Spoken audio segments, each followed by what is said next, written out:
ਸਤਨਾਮ ਸ਼੍ਰੀ ਵਾਹਿਗੁਰੂ ਸਾਹਿਬ ਜੀ। ਗੋਬਿੰਦੇ ਮੁਕੰਦੇ ਉਦਾਰੇ ਅਪਾਰੇ, ਹਰਿਯੰ ਕਰਿਯੰ ਨਿਰਨਾਮੇ ਅਕਾਮੇ। ਗੋਬਿੰਦੇ ਮੁਕੰਦੇ ਉਦਾਰੇ ਅਪਾਰੇ, ਹਰਿਯੰ ਕਰਿਯੰ ਨਿਰਨਾਮੇ ਅਕਾਮੇ। ਵਾਹਿਗੁਰੂ ਜੀ ਕਾ ਖਾਲਸਾ, ਵਾਹਿਗੁਰੂ ਜੀ ਕੀ ਫਤਿਹ। In this class, Maharaj, as previously discussed as well about Paudiyaan, the stages of Brahm Gyan. So,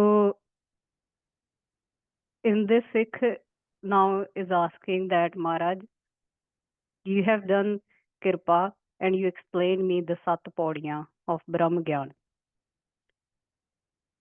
And because how do I get the Gyan of? I know there is theory there, but how do I experience it now? Nirmal Gyan. So Nirmal Gyan is that the Gyan of the Atma, of the true self, the Satchit Anand. How do I experience it now? Yes, reading is there about, listening is one thing about the Gyan, but how do I experience it now? So Maharaj, Guru Maharaj, please do Kirpa and explain me the methods. What are the ways that I can, some of the ways I can practice and I can experience it as well? So Guru Maharaj explains this will be covered in the further Dohra. Bhagavan Timar Nase Nahi Keh Deepak Ki Baat. So Sikh says to Guruji, the Timar, the darkness. So let's say there is a pitch darkness in the room. And we bring a torch there. Without igniting the torch, without turning it on, the darkness is not going to get dispelled. Even if the torch is there. When we turn on the torch, only then the darkness is going to get dispelled. Same way, Sikh is saying, by just talking about the Gyan, how will this Agyanta of Tamogun, this illusion that's on my man, how will that be removed by barely talking about the Gyan? Puran Gyan, without the prakash of the Puran Gyan. Puran Gyan is with the Atma Darshan, the true Sarup. Without having that experience, the duality is not going to get eradicated in the Hirday. So same way, we have to turn the torch on to dispel the darkness. Same way, to remove the param of the Jeev, he has to experience the Atma Avastha itself so that the param can be removed. Guru says, first, Jagata Asakat Taj. So these are the methods how to reach this avastha too. Guru says, first of all, practice detachment. Jagat. Jagat, what is Jagat? Jagat includes the family, the husband, wife, the daughters, the kids, children, the car, the material wealth, everything. Now, this doesn't mean to run away from them physically. This doesn't mean to leave the family, to leave your loved ones and just run away from them. This means to be detached within the mind. So Guru says, first of all, practice this detachment. While you're talking to your family, while you're doing their seva, remain detached. Just like how a lotus flower is floating on the water, it's still in the water, but it's still detached. So practice this while spending time with your family. Bhikhvat bikhe bisar jag. And how to do this? Let's say there is a poison in a container. Just by looking at the poison, we know we're not going to drink it, no matter what. Same way, no, this sansar is that poison. Even if you don't have the understanding, which will be explained further, Know that Jagat, everything is a poison, first of all. Now, when we are doing studying or doing Vichar of Brahma Gyan, that is Amrit. But it is important to remove the poison as well, so that the Amrit gets more accumulated and we have to do Tyag of poison as well. So just like removing that poison, same way see the sansar as that as well. Rag dvaik. If there is a person you don't like, change your understanding about it. ठीक है, so ਉਹਨੂੰ change करके see the oneness in that and remain detached. दोहरा त्रे अत pray जो जान नर कर्त प्रीत अधिकाय. Here Maharaj is giving example of nar, like a man attracted towards a woman. In the same way, we have to understand Guruji is explaining about the other way around too, where a woman is attracted towards a man, or man attracted towards man, woman attracted towards woman. Same thing. So this is just an example given here to be attracted towards someone. And what happens when we see someone else? Then naturally there is attraction happening. And what's happening in this? Maharaj is saying that person is really murak here, because he's not able to see the real roop of Paramatma here. And this becomes the bondage, the cause of the bondage. And Britha, what happened in that bondage? We are wasting away our life. Because the purpose of the life is to actually realize, to connect to the Paramatma. But because we are not able to do it, we are attached to a person. Physical, we are thinking about someone and we are getting attached in there. Maharaj in Gurbani says, how are you wasting the life? Maharaj says, Prani tu aya laha lain, lagga kit ko fakade, sab mukdi chali ran.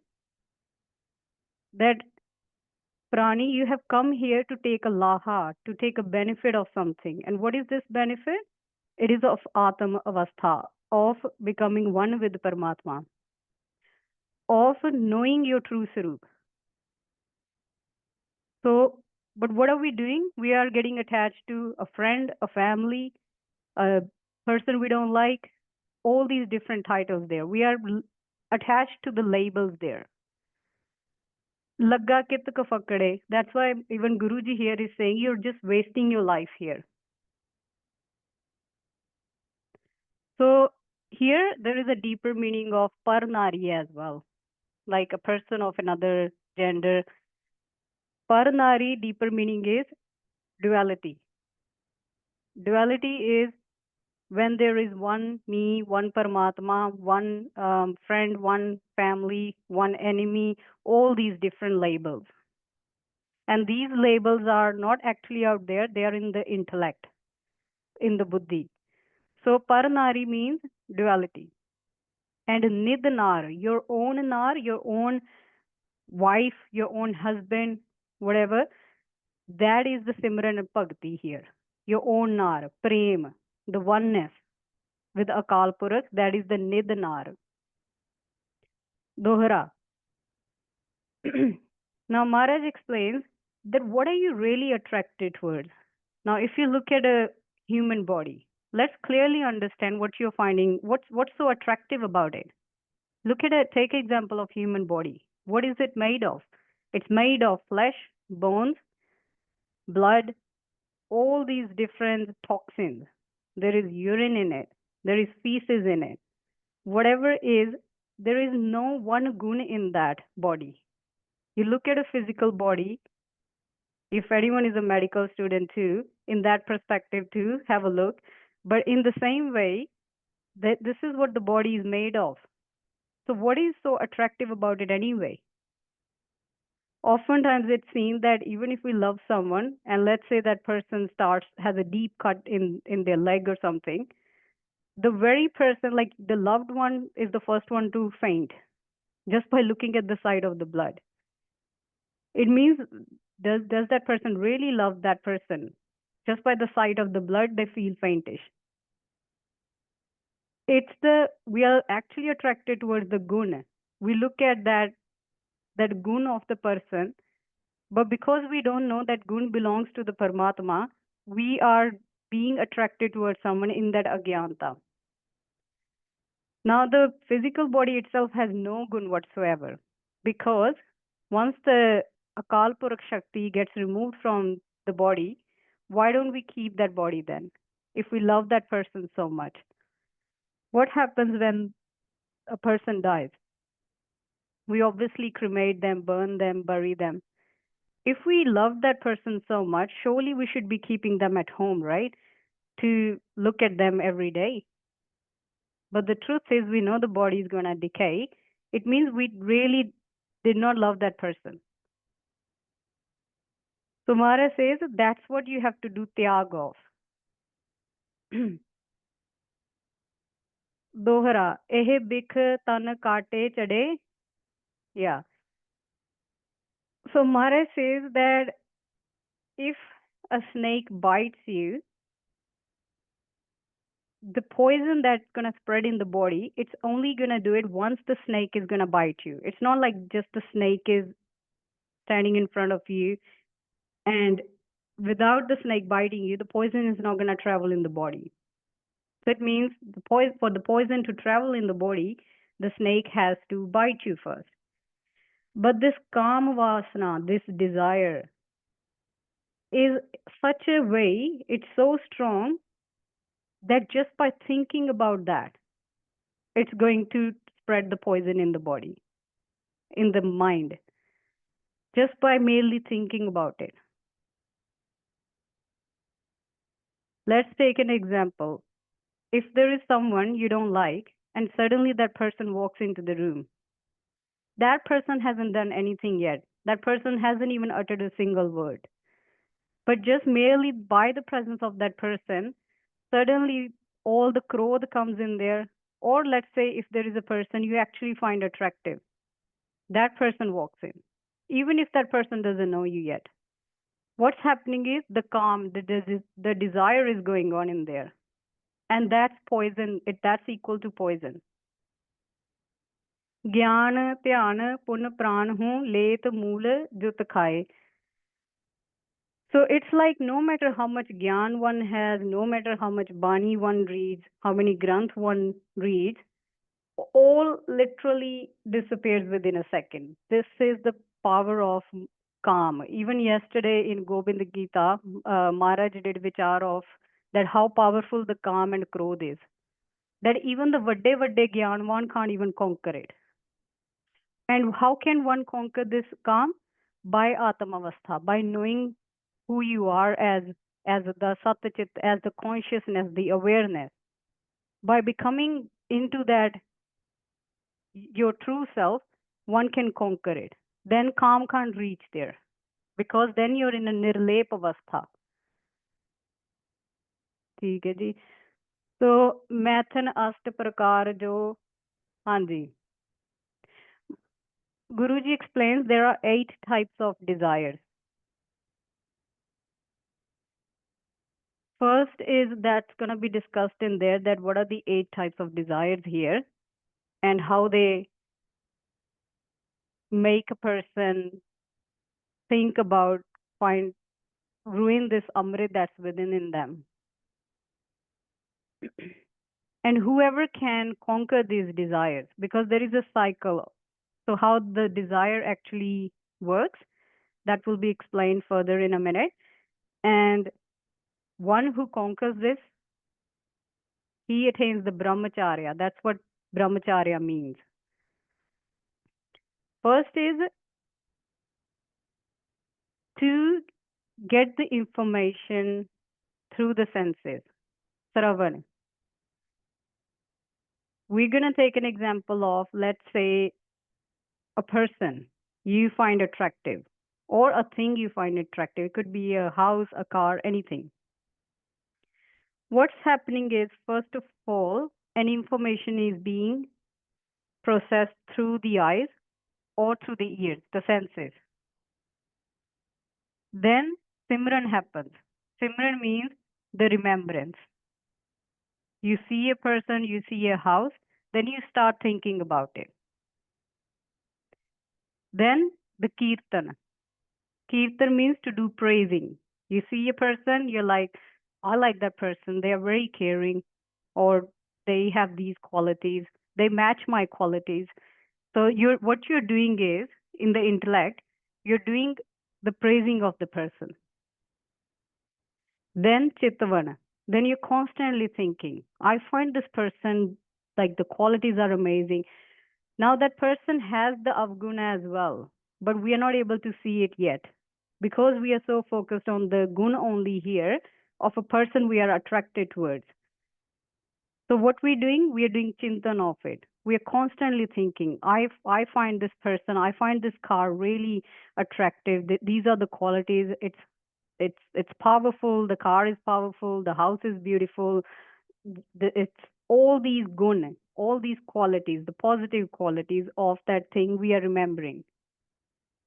Then we do either we approach the person to talk in private, or we sometimes sit within ourselves and we do vichar. I really like this person. I really like this car or the house. How I'm going to get this? How I'm going to build this relationship with this person? Now that's happening. Then within yourself, you make a decision that the decision making is happening here that I really want this person in my life. Now I have made this mind that I find that person attractive, so I'm gonna do everything, all the yatan that I'm gonna do to get this person in my life. So this is the eight ways that one does, and then once they receive that thing, once they get that person, then they do the kamana, the physical intimacy, or in other object. Once we get the object, then we feel very santusht. But that contentment is not everlasting. What happens the moment we get that person in our life? Slowly, we start seeing the avgun then. Then the buddhi starts pointing out the avgun. Then it again goes towards the other things. Okay, I've got this. Now I'm going to go chase the other things. The next thing, so and so. If we really see this, the same way can be used to attain Brahma Gyan. How? First, we come across the wisdom through the eyes, through the ears. We hear about this thing called Paramatma, this thing called Akal Purakh. We think about that, yeah, there is something out there that's going to destroy all our dukh. Then we think about how can I obtain this? So, Kirtan Karna, what is Kirtan? To do praise of Paramatma here. Then we're doing Paramatma's Kirtan here. Then constantly thinking about it. Then we do Vichar of it, either by with Sadh Sangat or with ourselves within our Buddhi. And then Dridta, then to do that decision making that this Janam I'm going to get Brahm Gyan. So this is a sankalp that we do.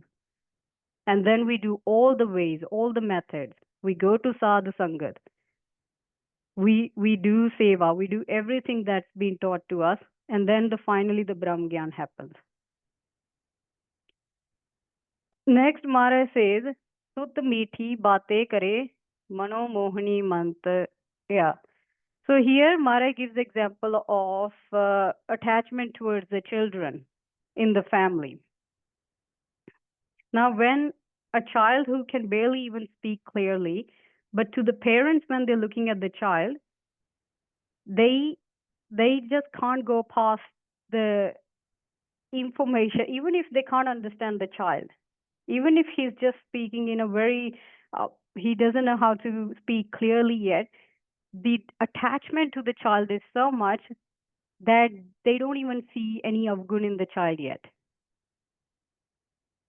And soon, just by listening to the child's talk, they are just enjoying it in that. Now, that is called moh as well.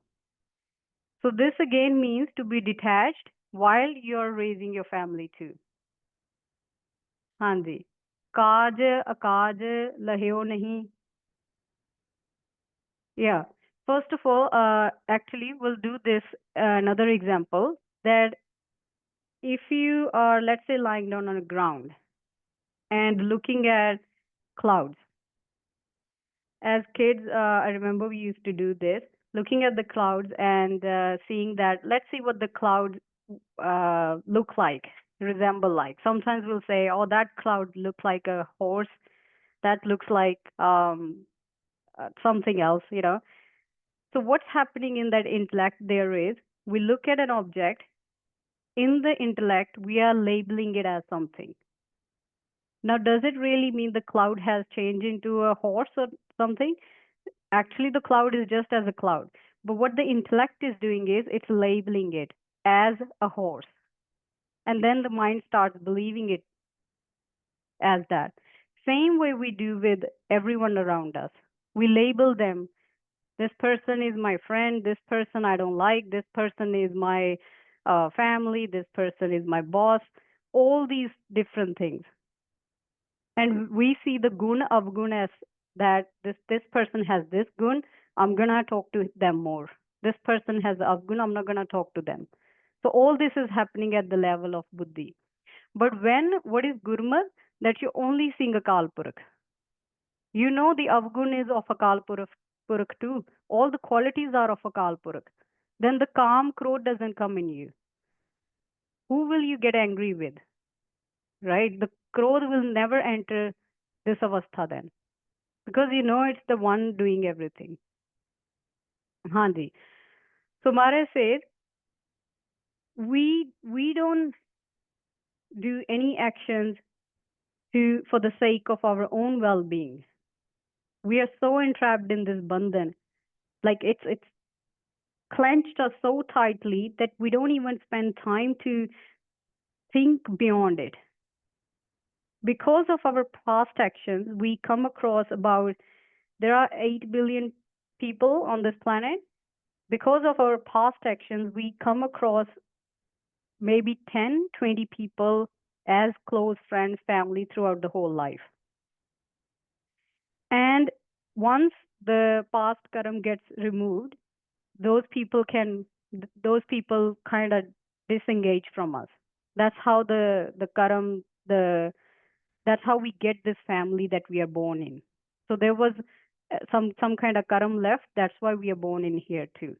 But we don't know this yet. We don't do the sangat of Gurbani. So Guru Khoj Magna Chaheo. We don't think about even going to a guru. We've been taught as a kid, read this, study this Granth, do this Nityaname, but nobody told us why we are doing it. Why do we have to read about it? Am I not just reading another? If I'm reading a physics book and if I'm not practicing it, if I'm not going to be a physicist, what's the point of reading Gyan if I'm not going to have to be in that avastha too? But we never question this. So Maharaj says that's how we don't put effort to understand, to go towards the Guru. Hanji. And what's happening? It's like we are so attached to our family, to our friends, just like how a cow is tied to a rope or a dog on a leash. What happens when you see a cow tied to a rope on a tree? Um, the cow is just sitting there, eating there, doing everything in there, urinating, everything in that one spot. This is what Maharaj has compared to Manukh, to this, to the animal, that you're just so entangled in this family in there that you're not able to see. It's like a dog on a leash. In that within box, you're just tied up. So that's why it's important to do sadh sangat, because everyone is tied to with each other because of the bandhan of moh, that I'm going to get something out of this person. The truth is, it's the detachment while being in family and friends that one can attain Brahma Gyan. So Maharaj says, go beyond this thing. Know that there is a leash around your neck. Understand this. And Guru is there to break you free from this Moh Maya. And you don't have to go anywhere. That's why it's very difficult yet very easy too. You don't have to do any extra thing there. All you have to do is do Kamai of Guru's bhajan to see what the Guru is saying. And what is Guru saying? Sab Gobind hai, Sab Gobind hai. See everyone as Paramatma. And what happens when we do it? The agyanta, the mal, the impurity from the antekaran, Sat Chit Buddha Ankar gets removed. What happens when it gets removed? We see our true self as the awareness, which is Sat Chit Ananda. That which is always there, always present. There is no change in it, and it's forever there. That is the Asal Sarup. So, Mare Kirpa, we will take Vishram here. Vaheguru Ji Ka Khalsa, Vaheguru Ji Ki Fateh.